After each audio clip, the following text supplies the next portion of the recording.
When I came back, the driveway was empty. My nameplate, A. Khan, was gone from the gate. Just 2 holes where it had been drilled in. My mother stood by the porch with a forced smile, and my sister leaned against her new white car like she owned the sun. "You're back early," my mother said. I looked past them. The curtains were different. New paint. My paint wasn't that color. My sister grinned, swirling her car keys. "Bad news, genius. You don't live here anymore." I didn't answer, just looked around, quietly. They laughed like it was a joke that had been waiting too long to be told. My mother smirked. "We sold the house. Needed the money to pay your sister's debts. You were gone too long." I nodded slowly. "And you didn't think to ask me?" My sister scoffed. "Ask you?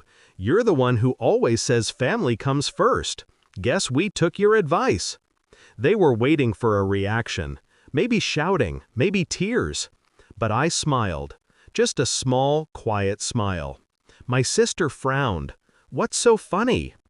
I looked up at the balcony, the same one where I'd sat as a kid, watching my father leave for work. "Nothing," I said.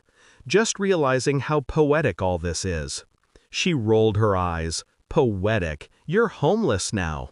"Maybe," I said. "But tell me something. When did you finalize the sale?" "Last week," my mother said proudly. "Got a good price, too. Cash in hand. The buyer's name was—" "I know," I interrupted. "I recommended him." Their laughter froze. "It started 6 months ago. The last dinner we had together. My sister was crying about her debts again. Bad investments, bad men, bad decisions. My mother called her a victim. I called her irresponsible. That's when I realized love doesn't blind, it rots. I paid off her last mess, quietly, told myself it was the last time. But a month later, I noticed strange activity in my property records. Access logs, bank documents. My mother's name kept popping up where it shouldn't have. At first, I thought it was paranoia. Then I found an unsigned letter from my lawyer, one I never received, stating a power of attorney had been filed under my name, with a forged signature. That's when the warmth left me. I didn't confront them. I observed. Weeks turned into months of careful silence. I learned who they met, what they said, and how they whispered about the plan. They thought I'd gone soft. That's the thing about family. Once they think you'll always forgive them, they stop hiding their knives.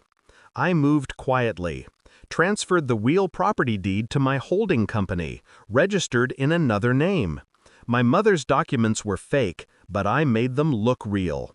The house on paper stayed mine, but the legal property she had access to? That was a decoy title.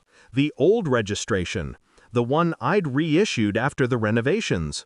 The new deed, the real one, was tied to another property altogether, one built on the adjoining plot I'd purchased a year ago, under a silent development company.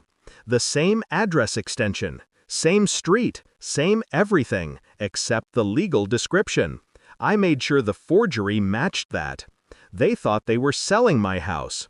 In truth, they sold an empty title, a piece of land the company already owned. When I left for vacation, it wasn't to rest. It was to wait. I let them complete the scam. I wanted the paper trail, proof of forged authorization, fraudulent sale, and tax evasion. When they mocked me today, I wasn't angry. I was waiting for them to ask the wrong question.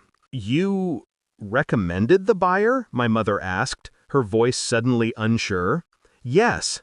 I pulled the document from my coat, a folded set of papers stamped with the company's seal. "He works for me, my development firm." My sister laughed nervously. "You're bluffing." I handed her the paper. "Read it." She did. Her face paled. This says the title was 2 years ago," I finished. "The house you sold wasn't mine. It wasn't anyone's. The sale you made? Fraudulent. The buyer? A controlled entity. The money you received? Marked for investigation. My mother's lips trembled. "You wouldn't?" "I didn't," I said coldly. "The law will." They stood there stunned. I stepped closer, my voice low. "You forged my name, stole my home, mocked me to my face, and you thought I'd come back to beg for mercy?"